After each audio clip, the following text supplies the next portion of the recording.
अधूरी गवाही।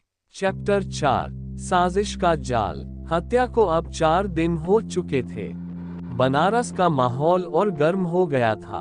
अखबारों की सुर्खियां, चैनलों की बहसें और जनता की फुसफुसाहटें सब मिलकर इस केस को रहस्यों से भरी पहेली बना चुकी थी। इंस्पेक्टर अरविंद चौहान की मेज पर फाइलों का ढेर बढ़ता जा रहा था। हर फाइल नई कहानी कहती थी, लेकिन उनमें से कोई भी राघव मिश्रा की मौत की असली वजह तक नहीं पहुंचा रही थी। राजनीति का धुंध। उस सुबह अरविंद को खबर मिली कि स्थानीय MLA Dharmendra Singh police headquarter में आने वाले हैं। सिर्फ खबर सुनकर ही ऑफिस में हलचल मच गई। करीब 11 बजे धर्मेंद्र सिंह भारी काफिले के साथ पहुंचे। उनका रौब ऐसा था कि पुलिस के जूनियर अफसर भी नजरें झुकाने लगे।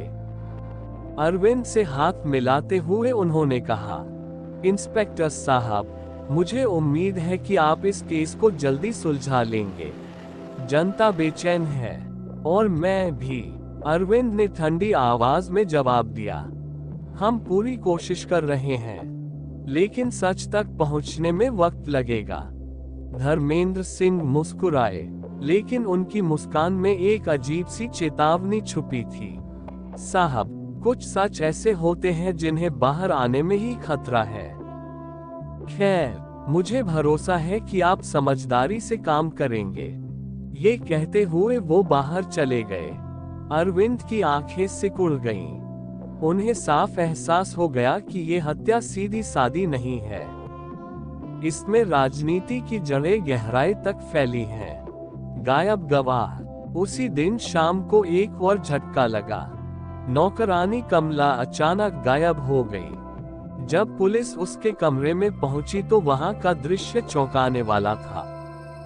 फर्श पर खून के छोटे छोटे धब्बे, अलमारी खुली हुई और बिस्तर पर उसका टूटा हुआ दुपट्टा।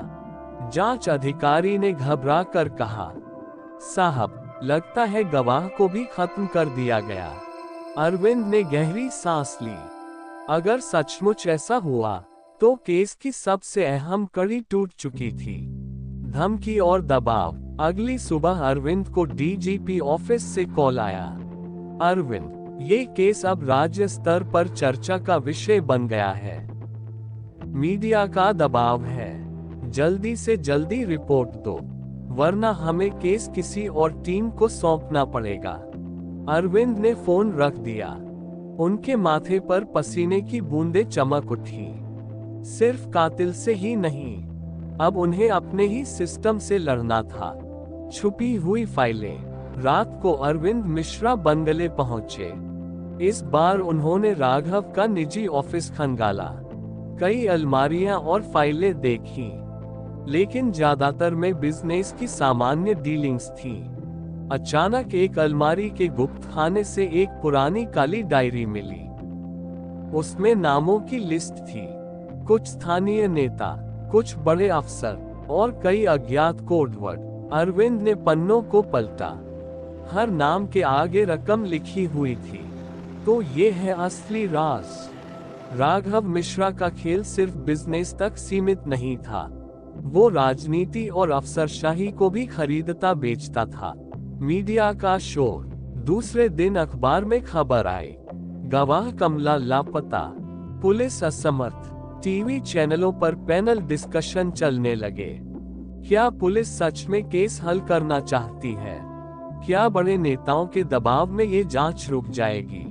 अरविंद को लग रहा था जैसे मीडिया, राजनीति और अपराध सब मिलकर एक ऐसा जाल बुन रहे हैं जिसमें वो खुद फंसते जा रहे हैं। कमला की परछाई। रात करीब 10 बजे अरविंद अपने ऑफिस में अकेले बैठे थे। तभी दरवाजे पर हल्की दस्तक हुई। अंदर आते ही उनकी आंखें फैल गईं। वो कमला थी।